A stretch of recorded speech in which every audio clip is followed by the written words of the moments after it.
Hello Virgo, Sun, Moon, Rising, and Venus signs. Kamusta kayo? Sana po ay nasa mabuti kayong kalagayan. Welcome back po sa Star Tarot. Kung bago kayo dito, welcome din kayo. Thank you sa inyong support. I truly appreciate it. God bless you all.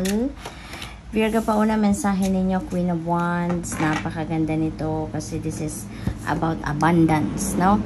At meron kayo ditong ine-envision for yourself na gusto ninyong simulan na ang paggagawa ng practical steps para makalapit kayo doon sa pag-accomplish ninyo kung ano man yung ine-envision ninyo for yourself.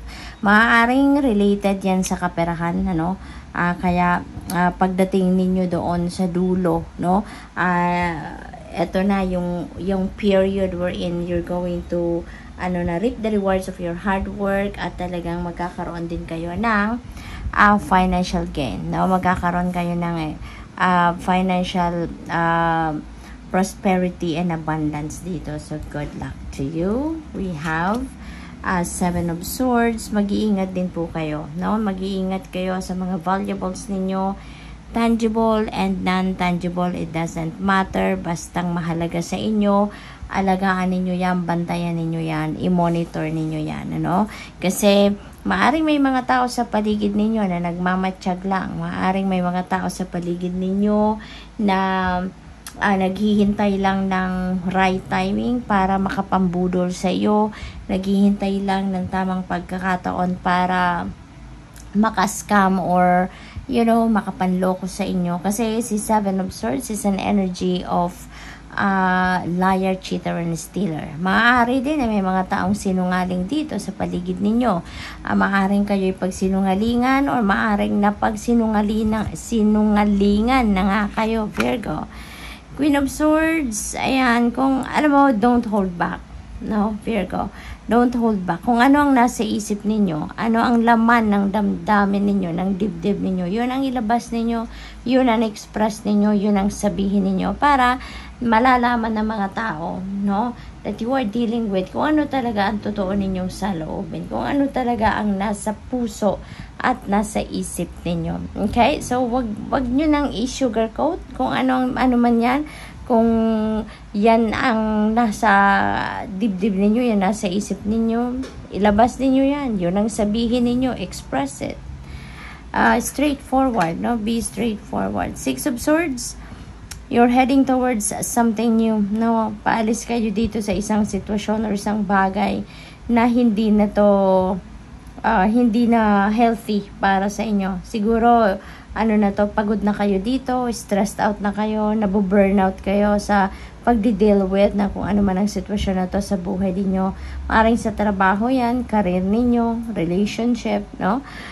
So kung ano man itong iiwanan ninyo, hirap na kayo dito sa ngayon. Kaya parang sinasabi ninyo sa sarili ninyo na might as well, umalis na ako sa sitwasyon na to at magsimula ako ng bagong buhay.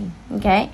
So, you're heading towards something new, something different, kung saan kayo makakaramdam ng peace, kung saan kayo makakaramdam ng harmony, ng love, no, ng genuine happiness. So, go for it, Virgo. Kung ano sa tingin ninyo makakabuti para sa inyo, anong makakapagpasaya sa inyo, don't hold back, go for it. Okay? At saka travel, no? This may involve travel for some of you, Virgo. Maaring maglilipat bahay kayo dito, maglilipat kayo ng place of residence, migration, siguro mayroong opportunity sa inyo para mag-abroad. Maaring yan ay gagrab din nyo sa ngayon, no? That opportunity, so good luck. We have Knight of Cups. There could be an offer dito ng pag-ibig, no?